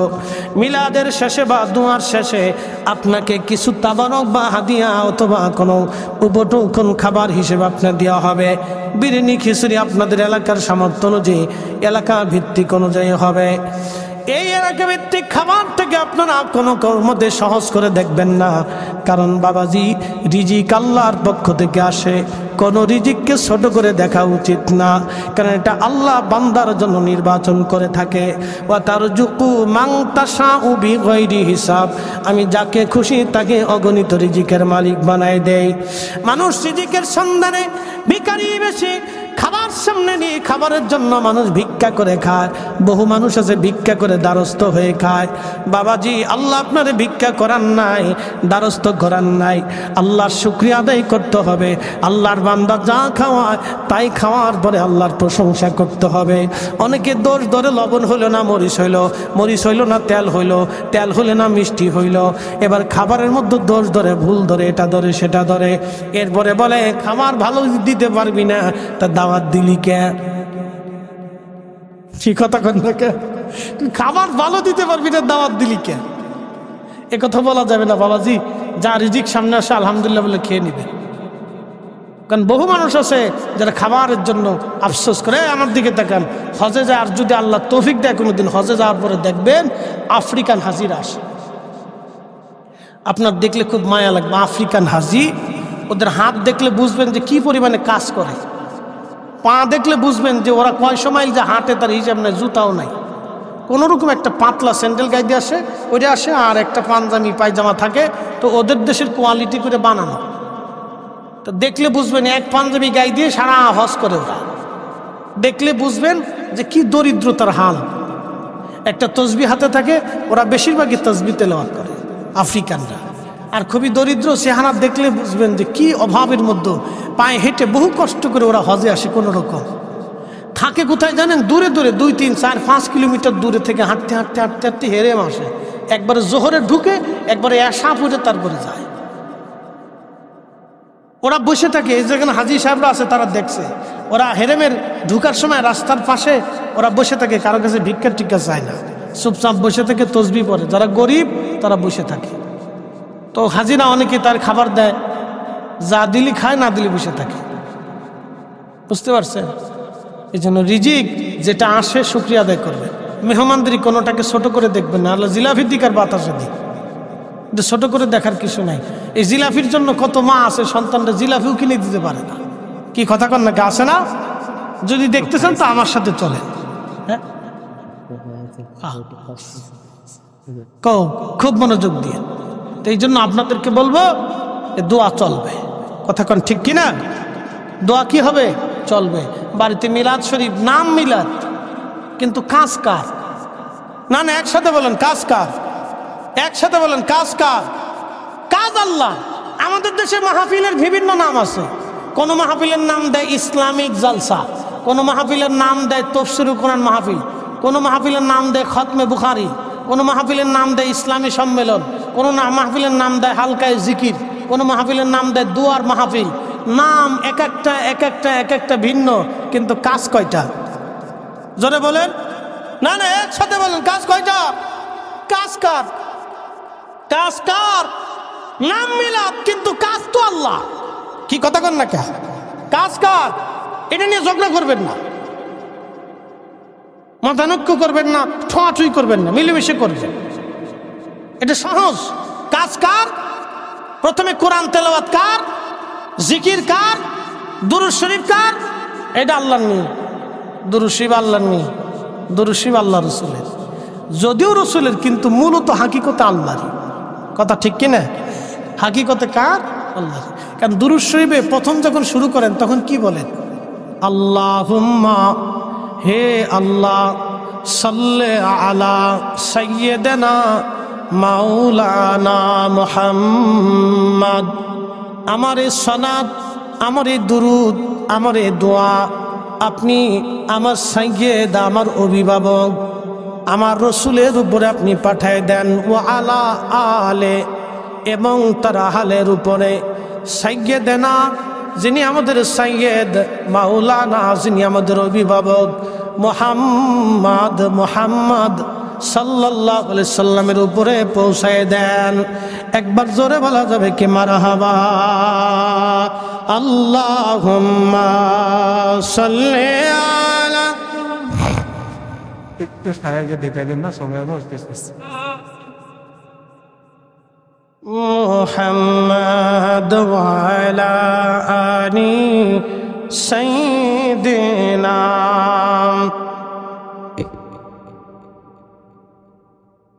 হে রাসূল, তোমায় ভালোবাসি,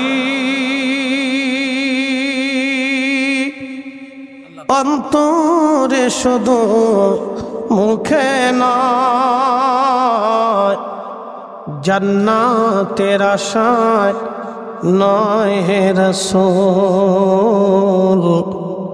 জাহান্নাম কেউ ডরি না। তোমায় পাওয়ার আশায় মন ছুটে যায় মদিনায়। তোমায় পাওয়ার আশায় মন ছুটে যায় মদিনায়। এ আশিক দিদার দাও না, আর দূরে থাকিও না। হে রাসূল, তোমায় ভালোবাসি, অন্তরে শুধু, মুখে নয়। জান্নাতের আশায় নয় হে রাসূল, জাহান্নাম কেউ ডরি না।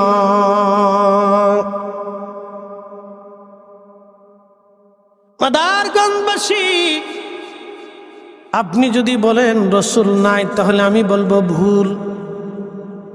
এখনো পৃথিবীতে দুইটা জায়গা গেলে সরাসরি আল্লাহর হাবিবের জান্নাতের ঘ্রাণ আপনার নাকে আসবে। বলে হুজুর কোন জায়গা? দুইটা ঠিকানা আজ আমি আপনাকে দিয়ে যাব।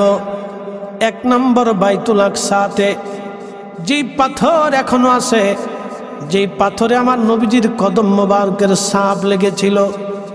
আর একটা পাথর হেরেমে আছে, যে পাথরকে মাকামে ইব্রাহিম বলা হয়। সাইয়্যিদুনা ইব্রাহিম আলাইহিস সালামের পায়ের ছাপ ওই পাথরে এখনো লেগে আছে। ওহ বন্ধু, বাইতুল আকসার মধ্যে যে পাথরখানা বসে আছে এখনো, ওই পাথর থেকে 1450 বছরে এখনো সুঘ্রাণ আসে। এখনো আমার রসুলের কদম মোবারকের সুঘ্রাণ আসে। একসাথে বলবেন কি আল্লাহু আকবার। ওই পাথর 1400 বছর ধরে বাইতুল আকসাতে দাঁড়ানো ছিল। মেরাজে রাত্রিবেলা নবীজি 1,24,000 নবীর ইমামতিতে নামাজ পড়াইয়া আল্লাহর নবী আল্লাহর হাবিব যখন বোরাকের সওয়ারের জন্য বের হয়ে আসছে, পাথর আমার রসুলকে পিছন দিক থেকে সালাম দিল, আসসালাতু ওয়াসসালামু আলাইকা ইয়া রাসূলুল্লাহ। নবীজি ফিরে দেখে বললেন, পাথর রে, কি জন্য তুমি আমারে সালাম দাও? পাথর বলল, হুজুর আমি শুনেছি আপনি এখানে মেরাজের রাত্রিবেলাতে এসে 1.25 লক্ষ নবীর ইমামতিতে আপনি নামাজ পড়াইয়া উরুস করবেন, মেরাজের দিকে রওনা হয়ে যাবেন। নবীজি আমি পাথর 1400 বছর ধরে আপনার অপেক্ষায় দাঁড়ানো আছি। একসাথে বলবেন কি আল্লাহু আকবার।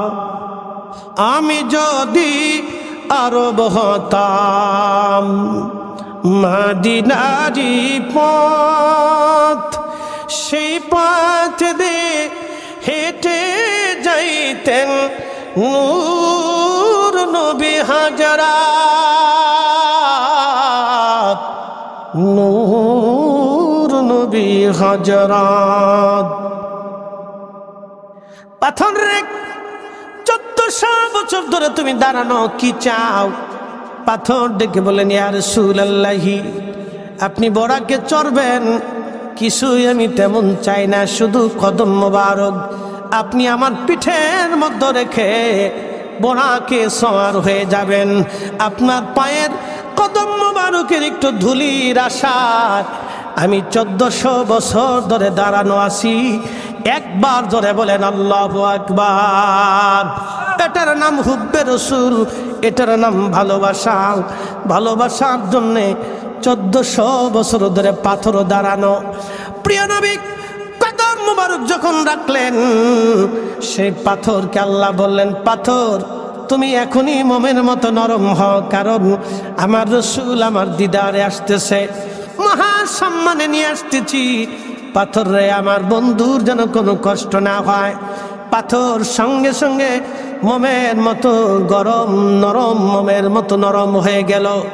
আল্লাহর নবীজি পাথরে কদম মুবারক রাখার সঙ্গে সঙ্গে পাথরের মধ্যে নবীজির কদমের ছাপ লেগে গেল।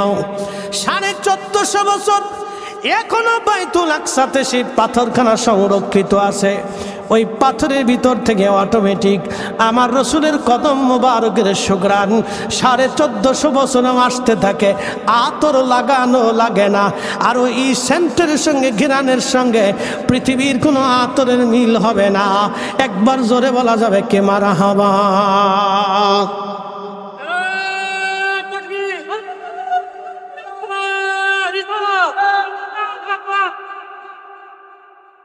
আর একটা জায়গা নবীর ঘিরান পাবেন। হাজী সাবরা শুনে যাবেন, যদি কোনোদিন হজে যান তাও মনে রাখেন, ঠিকানা বলে দিচ্ছি, এখনো আল্লাহ রসুলের ঘিরান আসে। আমি নিজে রাস সাক্ষী, ওয়াল্লাহি বিল্লাহি তাল্লাহি, আল্লাহর কোরআন শরীফ সাক্ষী। আমি নিজে দীর্ঘ সময় বসেছিলাম, দীর্ঘ সময় বছর হজে মদিনাতুল মুনাওয়ারা থেকে বিদায় নেব। আগের রাত্রিবেলা আমার মনটা বারবার চাচ্ছে আমি একটু উহুদে যাব। তো যিনি হজ করাইতে নিছেন গাইড, ওনাকে বললাম মামা আমাকে নিয়ে চলেন। উনি একজন আলিম, জালালাবাদী, সিলেটের। আমি বললাম মামা আমাকে একটু নিয়ে চলেন, আমি উহুদে যাব। মামা উহুদে তো বহুবার গেছেন। আমি বললাম মামা আমার একটু রাত্রিবেলা নিয়ে চলেন, আমার ওইখানে একটু বসে থাকতে মন চাচ্ছে। আপনার আল্লাহর দোহাই লাগে আমি মদিনার থেকে বিদায় নিয়ে চলে যাব, আর কোনোদিন মদিনাতে আসার সৌভাগ্য হবে কিনা আমি জানি না মামা, আমার এই আফসোসটা আপনি একটু রাখেন। তো উনি বললো ঠিক আছে রাত্রিবেলা যাব, পুলিশ টুলিশের ঝামেলা। বললাম চলেন, আল্লাহ ভরসা। আমার সাথে আর একটা আলেম ছিলেন গাজনবী সিলেটের। তারপরে সিলেট বিশ্বনাথ কামিল মাদ্রাসার প্রিন্সিপাল সাহেব ছিলেন, ফেন্সুগঞ্জ আলিয়ার ভাইস প্রিন্সিপাল ছিলেন কামিল মাদ্রাসা, বড় বড় দুজন আলেম ছিলেন। গজনবী সাহেব ছিলেন, তিনি সিলেট একজন আলেম, লন্ডন থাকেন। হেলালি সাহেব ছিলেন আর একজন আলেম। এরকম আমরা 5-6 জন একসাথে গেলাম। তা যাওয়ার পরে আল্লাহর কসম করে বলতেছি, যেখানে নবীজি দন্ত মোবারক শহীদ হয়েছিল সেখানে এখনো মসজিদ তৈরি করে রাখা হয়েছে ছোট্ট করে। আপনারা যারা হজে যাবেন, যারা আপনাদের গাইডলাইন থাকবে তাদেরকে বলে বলে দেখে আসবে। ওখানে আল্লাহর নবী আসর এবং জোহরের নামাজ একসাথে পড়েছিলেন। আসর জোহর পড়ার পরে যখন আসর পড়তেছিলেন, জোহর শেষ, এরপর আসরের রক্ত, মানে এক জমাতে না, কিন্তু জোহরের টাইমে জোহর, আসরের টাইমে আসর, ভুল বুঝবেন না। আসরের সময় নামাজ পড়া শেষ, এই মুহূর্তে কাফেররা আক্রমণ করছে। তখনই নবীজির দন্ত মোবারক শহীদ হয়েছিল ওইখানে, সেই মেহরাব এখনো আছে। দন্ত মোবারক শহীদ হলো, মাথা কেটে গেল। জিব্রাইল আমিন এসে নবীজিকে নিয়ে আবু বকর সিদ্দিক সহ কয়েকজন নির্ভরযোগ্য সাহাবী নিয়ে সে উহুদের সেই ফাঁকা জায়গা, পাহাড়ের পাদদেশে, উহুদ জান্নাতের পাহাড়। বাবাজি একটা কথা বলে যায়, আজ রসুলের মোহাব্বতের কাজে আইব ধরবেন না। যারা কিয়াম করেন তাদের দোষ ধরবেন না। কেন ধরবেন না আমি বলে দিয়ে যাই।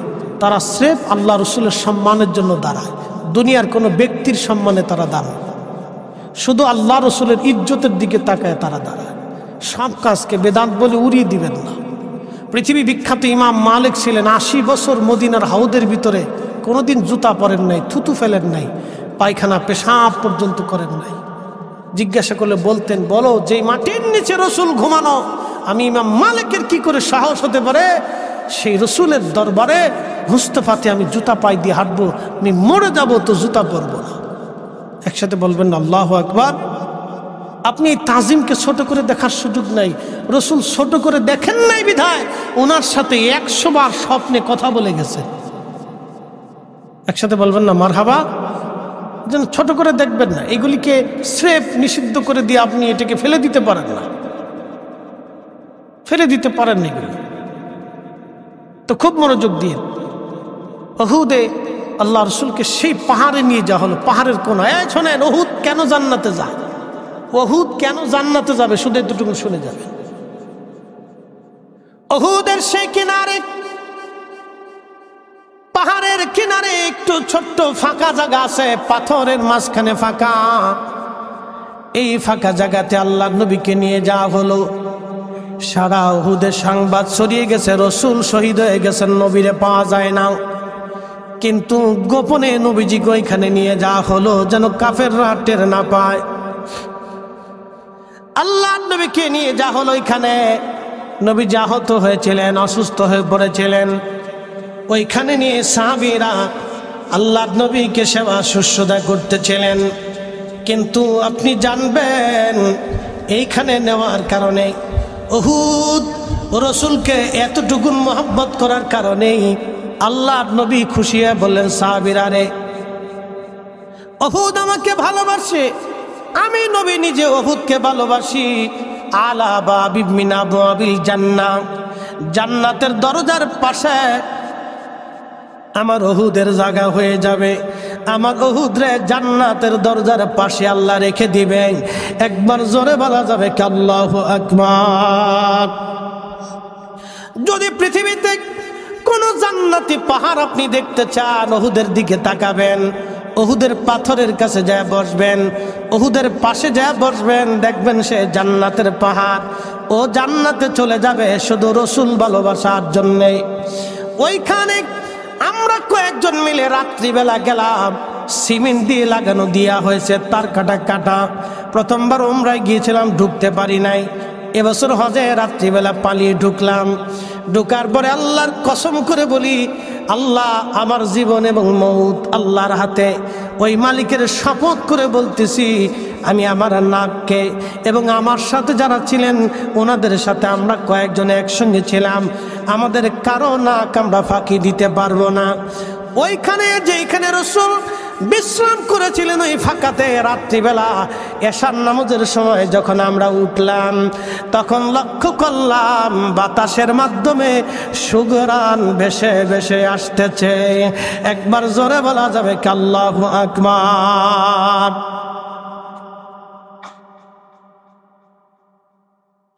সুঘ্রাণ বেশি বেশি আসে। আমি বললাম এত সুঘ্রাণ কোথা থেকে আসে? পাহাড় থেকে তো সুঘ্রাণ আসার কথা না, কারণ পাহাড় থেকে কেনই বা সুঘ্রাণ আসবে? রাতের পাহাড়, গরম পাহাড়ের পাথরের ভিতর থেকে বেটকা বেটকা গন্ধ আসে, কিন্তু উহুদের ওইখান থেকে জান্নাতের ঘেরান আসতেছে। পৃথিবীর কোন আতরের সাথে ওই ঘেরান আপনি পাবেন না। রাহমাতুল লিল আলামিন নবীজি বসার কারণে, বিশ্রাম করার কারণে রাতের আধারে আজও ওখান থেকে ঘেরান আসে। সিমেন্টের মাঝখানে একটু ফাঁকা জায়গা আছে, জানালার মতো ফাঁকা করে দেওয়া। আমি উঠে মাথা ভিতরে দিয়ে নাক নিয়ে দেখলাম, আল্লাহর কসম, যেইখানে রাসূল বসা ছিলেন ওইখান থেকে একেবারে পরিষ্কার মতো, বিশুদ্ধ মতো এমন সুঘ্রাণ নাকের মধ্যে আসতে লাগলো রে। পৃথিবীর শ্রেষ্ঠ আতরের ভেতরে এই ঘেরান আপনি খুঁজে পাবেন না। 1450 বছর পরেও রাসূলের ঘেরান পাওয়া যায়। একসাথে জোরে বলা যাবে আল্লাহু আকবার। হা, ছোট করে দেখার কোন সুযোগ নেই। 1450 বছর পরে দীর্ঘ সময় ওখানে বসলাম। জোহরের এশার নামাজ পড়লাম, নফল পড়লাম, দোয়া করলাম, আরো নফল পড়লাম, দোয়া করলাম। এরপরে আমরা দীর্ঘ সময় ওখানে মিলাদ শরীফ পড়লাম, দুরুদ ও সালাম পাঠ করলাম, জিকির করলাম, দোয়া করলাম, এমন কান্না করলাম আল্লাহর দরবারে, রব্বে কারীম, এখানেই তোমার রাসূল তশরিফ এনেছিলেন, বিশ্রাম করেছিলেন, সেই সুঘ্রাণ তুমি আমাদের নাকে দিয়ে দিচ্ছ আল্লাহ। 1450 বছর আগে যেই সুঘ্রাণ এসেছিল, 1450 বছর পরেও সেই সুঘ্রাণ আসে।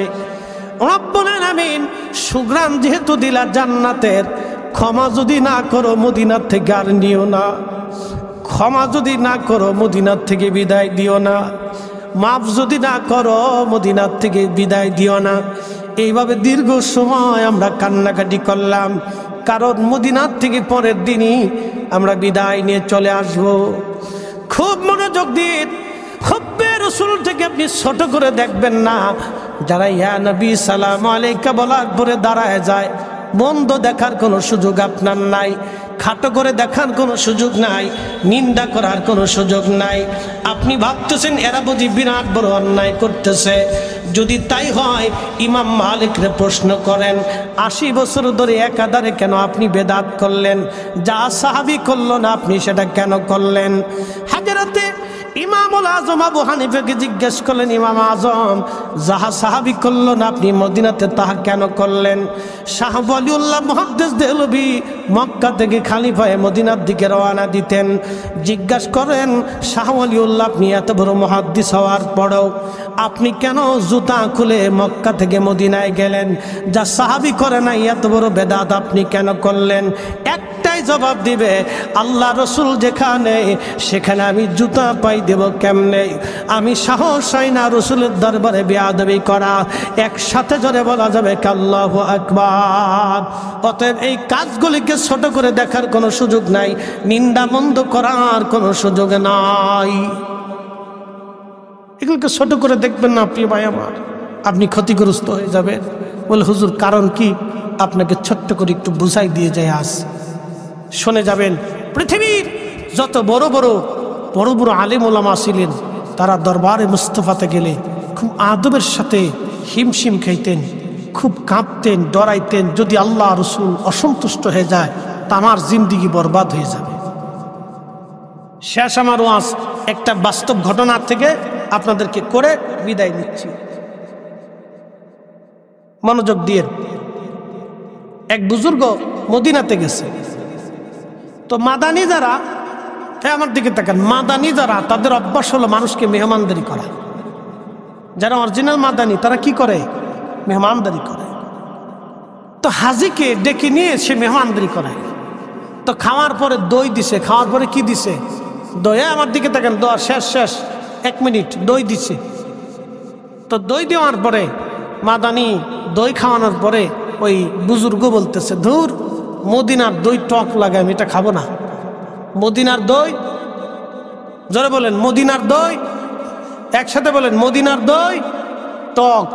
কোথাকার দই? মদিনায় ঘুমাই রইছে কে? জোরে বলেন কোন নবী? সব নবীর নবী, খালি আপনার নবী না, সব নবীর নবী, সব রসুলের রসুল, সব রসুলের সাইয়্যিদ, সব রসুলের শিরতাজ। ওই নবীর উপরে ঈমান আনার কারণে সব নবীরা নবুয়ত পেয়েছে। সূরা আল ইমরানের 81 নম্বর আয়াত তার দলিল। সেই নবী মদিনাতে, বুজুর্গ বলতেছে মদিনার দই টক, মদিনার দই টক।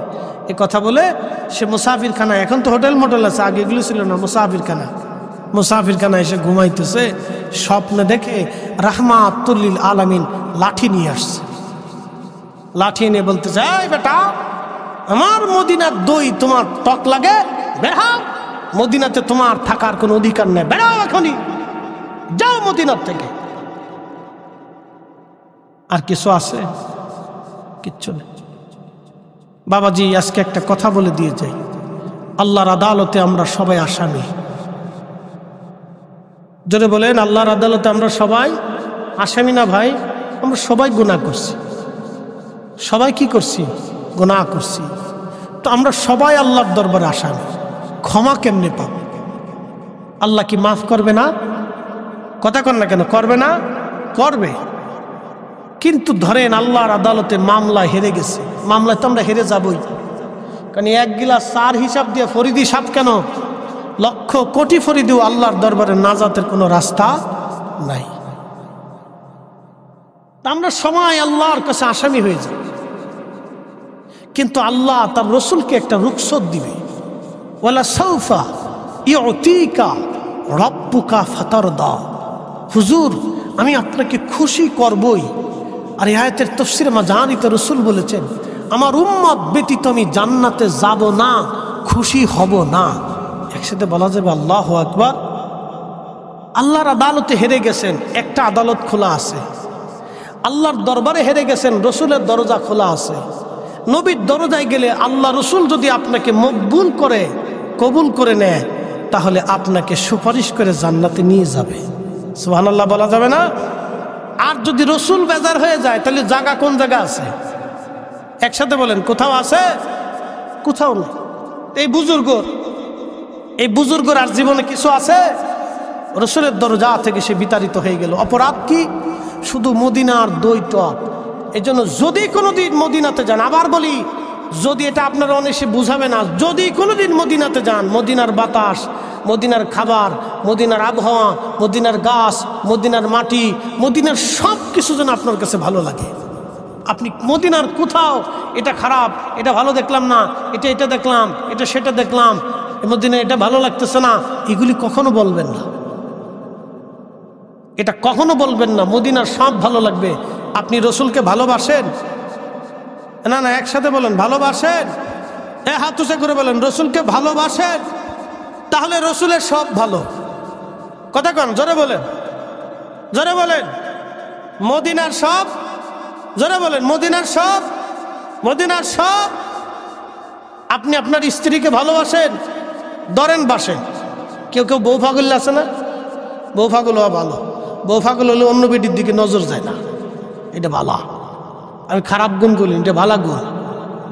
স্ত্রীকে যদি ভালোবাসেন তাহলে স্ত্রীর অনেক কিছু আপনার কাছে ভালো লাগে। ভালো লাগে না? ভালো লাগে।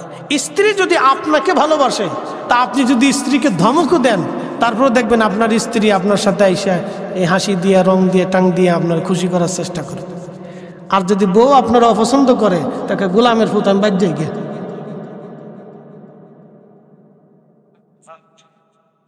কথা মানে যদিও মনে হবে খারাপ, কিন্তু কথা বাস্তব। বউ কবে গোলামের ফুত, এটাই গে তোমার ভাত খাওয়ার লেগে হারাইছে নাকি? আমার কাছে খারাপ নাকি? হ্যাঁ, বাস দেবুগা। আর যদি স্ত্রী আপনাকে ভালোবাসে, আপনি ধমক দিলেও ওই একটু ফোনে আইসে ঘুরে ফিরে করবে যে করিমের বাপ বেজার হয়ে না, ভুল হয়ে গেছে। কি ঠিক আসতে কন? কেমন ঝগড়া ফসাদ বিরাট বিরাট যুদ্ধ লাগে নাকি কন? বুঝে যা। মদিনার সবকিছু ভালো, একসাথে বলেন ভালো লাগে। নবীর দুরুদ ভালো লাগে তো সালামও ভালো লাগবে। কি কথা কন না কেন? সালামও ভালো লাগবে। এই জন্য এগুলিকে মন্দ বলা যাবে না। আসেন নবীজিকে দাঁড়ায় সালাম জানাই, ইয়া নবী সাল্লাল্লাহু আলাইহি। Free audio post production by alphonic.com.